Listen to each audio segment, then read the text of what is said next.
Hello and welcome to another Every Tuesday tutorial. In this week's tutorial, we're creating a messy watercolor wildflower bouquet directly in Procreate. So what you see on screen is exactly what we're going to be creating together. The color palette is free as always. Just tap on the link in the video description and you can download and install it. We'll be using my watercolor illustration brush set for this entire project, and I'll leave a link in the video description to that as well. This week's tutorial is brought to you by Envato Elements, the Netflix of graphic design. Envato Elements is packed with thousands of creative resources, making any project quicker and more professional. My favorite is their Procreate brush section, where you can download and install beautiful brushes and design elements in a snap. They've even generously provided Every Tuesday viewers with a, ready for this, 70% off coupon, so you can try it out for less than $10 a month. It's limited time though, so be sure to hit the link in the video description and grab that insanely valuable coupon and go on your own downloading spree. I'm going to start by creating a brand new canvas that's 1500 pixels by 1500 pixels at 300 DPI. I work in the Display P3 color profile, but if you're on an older iPad and don't have access to that, then the default sRGB color profile is perfectly fine. Okay, I've got my brand new canvas, and the first thing I'm going to do is set my background color. So come over to your layers, tap on background color, and the background color for this one is the very last one, so it's the fourth one in the second row. And the next thing we're going to do is go grab a source photo from Pinterest. For this project, I'm actually going to use components from a source image and then do all of the filler elements myself. So I'm going to show you how you can take inspiration from a source image, but then customize it to make it unique to you. So I'm going to head over to Pinterest right now. Okay, I'm in Pinterest and this is my flower reference photos board. I'll leave a link in the video description to this as well. And the source photo we're going to be using for this project is this very first one right here. So tap on that and we need to download it and save it to our camera roll. So in order to do that, you're just going to hit these three dots up here and then hit download image, and that will save it right to your camera roll. So now we're going to hop back into Procreate, and in order to insert this into Procreate, you're just going to hit the wrench, go to the add category, insert a photo, and go grab it from your camera roll. Okay, I've got the photo in here, and for this one, since we are taking inspiration from the source photo, I want to size it pretty close to how I want my final bouquet to be scale-wise. So I'm going to reduce the size just a bit. So I think that's a pretty good size. So I'm going to leave it just like that. And now I'm going to create a brand new layer right above this, and this is going to be my sketch layer. So create a brand new layer and relabel this one sketch. Okay, I got my sketch layer and I'm going to change to black. So double tap where the black is to get true black. We're going to go grab our sketching pencil from the watercolor illustration brush set. And what we're going to do is grab the elements that we want to use out of this. So I already know I want the daisies, this really large daisy and this daisy. And then I'm going to grab this one that's side facing because this one is nice and opened up. This one's kind of squished in the center. And this is a side profile view of it. So I'm showing the daisy in a couple different ways. I'm also going to keep this one up here because I think that helps to round everything out. That way they feel evenly dispersed throughout the bouquet.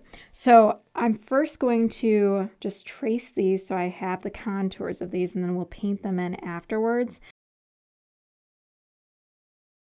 So I'm just really loosely sketching these ones in.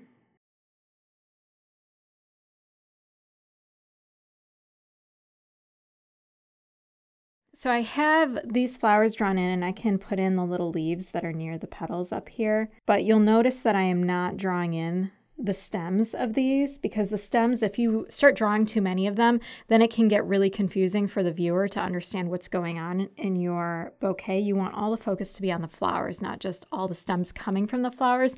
So we'll add the stems last. The next thing I'm going to do is figure out where I'm going to put the rest of the elements. So it looks like I have kind of like pink baby's breath right here, and these are bunches that are pretty well dispersed. To notate them, I'm just going to do this like rough scribble. So you can see, you could even like put little circles in here. So this is how I'm going to notate where these are going to be because these ones are really easy to draw and they're just dots basically. So I'm just going to show where these little bunches are going to be. So I can reduce the opacity on my source photo now that it's getting a little more difficult to see since we're drawing on darker colored elements. So I'm going to reduce the opacity of this down to like 50%, and we can see what we've notated so far. So now I'm going to start filling in the rest of the elements, and there will be parts where I need to just add elements that aren't part of the source photo, which is the part where we will be customizing it to make it unique to us. So we're using similar elements in this, but the general layout will still be unique to us. So I'm going to grab a couple more elements with their placement and then add in my own placement of similar elements. So these billy buttons, these round yellow shaped elements right here, I'm going to put a few of these ones in. I think I want one over here, so I'm going to draw one that'll end up being over there. I like that these two are together. That way we don't have just one hanging around wherever it exists.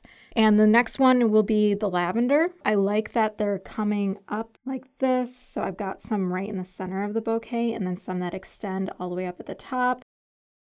The profile or the silhouette of your bouquet, I want mine to be kind of like a kite shape. So like that. So I've got elements that poke out of the top, out of the sides, and then it comes down and then spreads out down here. So that's the shape that I'm going for in my mind. So I'm going to fill all these elements with that in mind.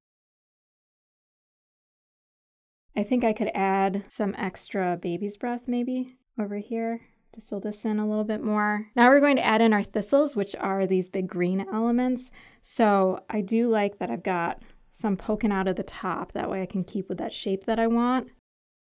I think I want this element, this daisy, to be closer, because now that I'm looking at it, if I turn off my source photo, that's the only one that seems kind of out of place. I think I want that one to be closer over here. So I can select it. Make sure your selection settings match mine down here, and then I'm going to move this over here and rotate it a little bit.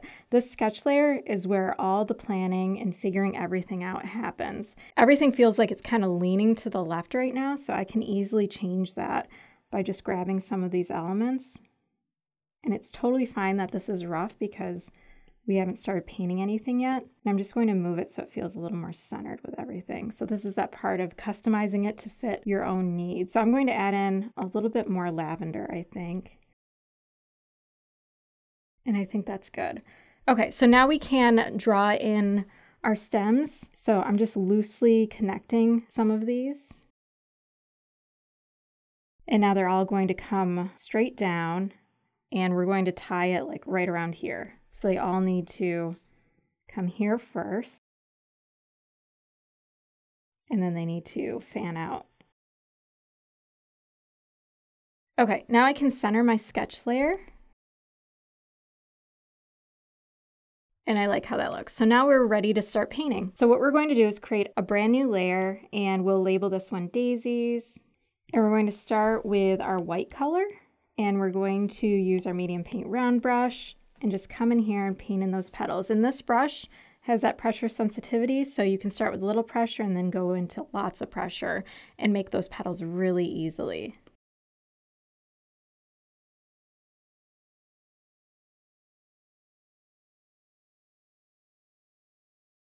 Okay, now we can put in the centers of our daisies. So we're going to grab the yellow color right up at the top and just fill those in. Okay, we've got our daisies in here. The next thing we're going to do is paint in our billy buttons. So I'm going to create a brand new layer, label this one billy buttons. And our billy buttons are going to stay the same exact yellow color as the centers of our daisies. So we're just going to paint these in nice and round. And then the rest of these up here are all going to be thistles. So that's all we need for our billy buttons. And I actually want my billy buttons to be behind my daisies. So like right here, I want this yellow to be behind the white. So I'm just going to drag this underneath my daisies layer. The next thing we're going to do is paint in our thistles. So I'm going to create a brand new layer and label this one thistles. And for this one, we're going to be using this first green color in the second row and paint these in. And if you want to add some texture to these, you could also draw them with little lines here. I actually like that better, so I'm going to paint those in. That way it looks a little bit different than the billy buttons. The next thing we're going to do is paint in our baby's breath, so these little scribble clusters. So I'm going to create a brand new layer underneath my Billy Buttons layer. So tap on the sketch layer, create a brand new layer, and label this one Baby's Breath. And for these ones, I'm layering in 2 different pinks to show a little bit of extra depth. So I'm going to start with the darkest pink first, and I'm going to grab this third one up at the top, and I'm just going to stipple in these areas. Okay, I'm going to come in with my light pink color now and paint right on top. Not quite as dense. Okay, let's preview what everything looks like so far by turning off our sketch layer. And we're starting to see how everything's beginning to fill out because our last element is our lavender.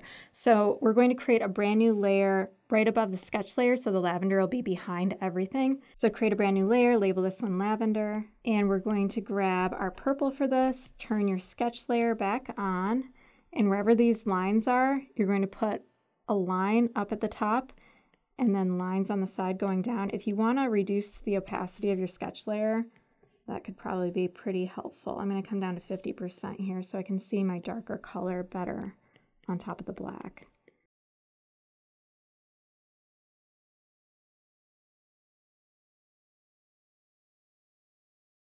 Okay, I've got my lavender all set now, and now we can start painting in our stems of all of our elements. That way we can kind of control how full this gets, especially with all the different greens that we're about to layer in. So I'm going to begin with my lightest greens first, and then we'll start bringing in our darker greens. So our lightest greens will take up the most amount of space here. We want to fill all the extra gaps with them, and then those darker greens will start filling everything out and giving it some extra tonality. So I'm going to create a brand new layer underneath everything. So tap on your sketch layer, create a brand new layer, and these will be our different greens. You can see down here we've got 4 different greens, so I'm just going to label this one green 1. As the number of greens go up, they're going to get darker. So green 1 is our lightest one. Grab that lightest green and grab your medium paint round brush, and I'm just going to start drawing in some green between all of these gaps.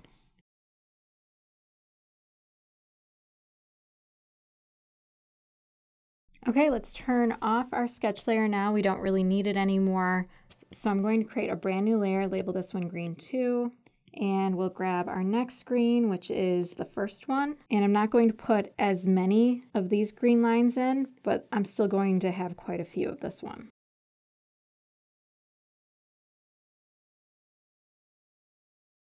Okay, let's bring in the next green. Green 3 is the third one on the bottom. And this one, I'm even going to put fewer strokes of this one in.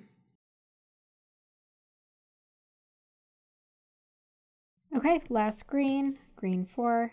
And this is our darkest one, so we have to be really careful about where we're using this one. That way we're not going overboard with it because it is so dark. So I'm definitely going to make sure that my most prominent flowers, like my daisies, get a dark green stem because I want focus to go where they're at. And I'll also make my thistles have this dark green one, and maybe the Billy Buttons too. And I can add just a little bit of filler here and there with the darker green.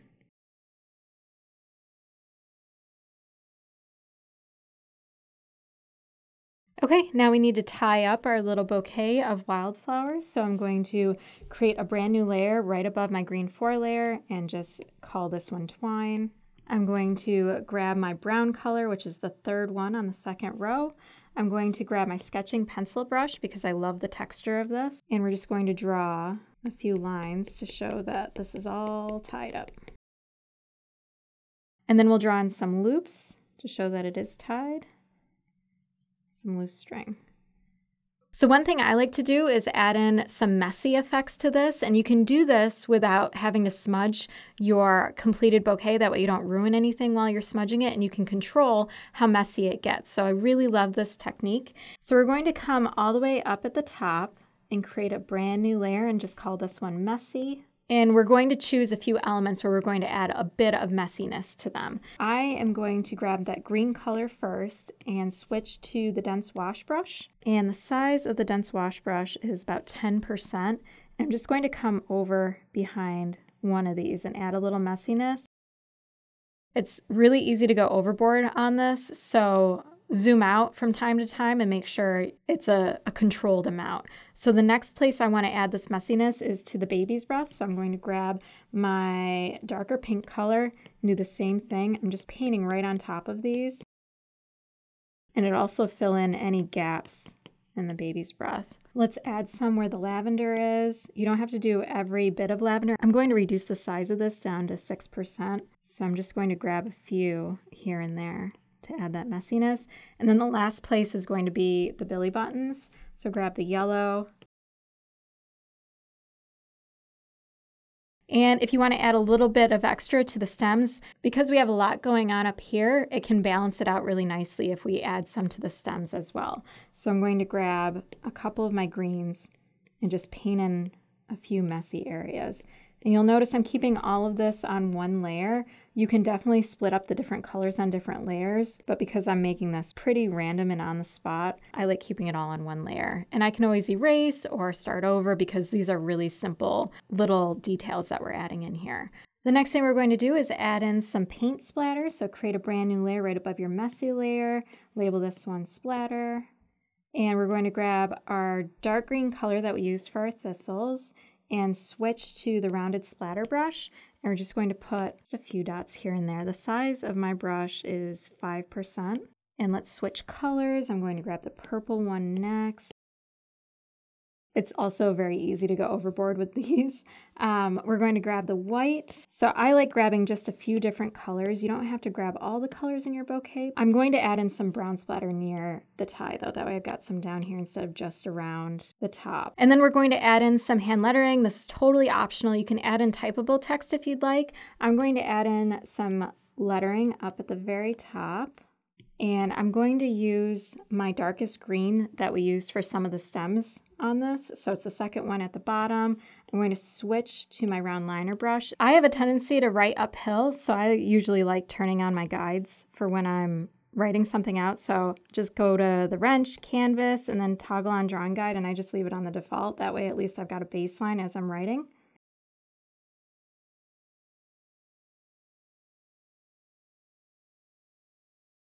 And then you can just toggle that off by hitting the wrench again, canvas, and toggling off the drawing guide. Okay, the last thing I'm going to do is add in a watercolor paper texture to the very top. So create a brand new layer, just label this one texture, switch to black, so double tap where the black is.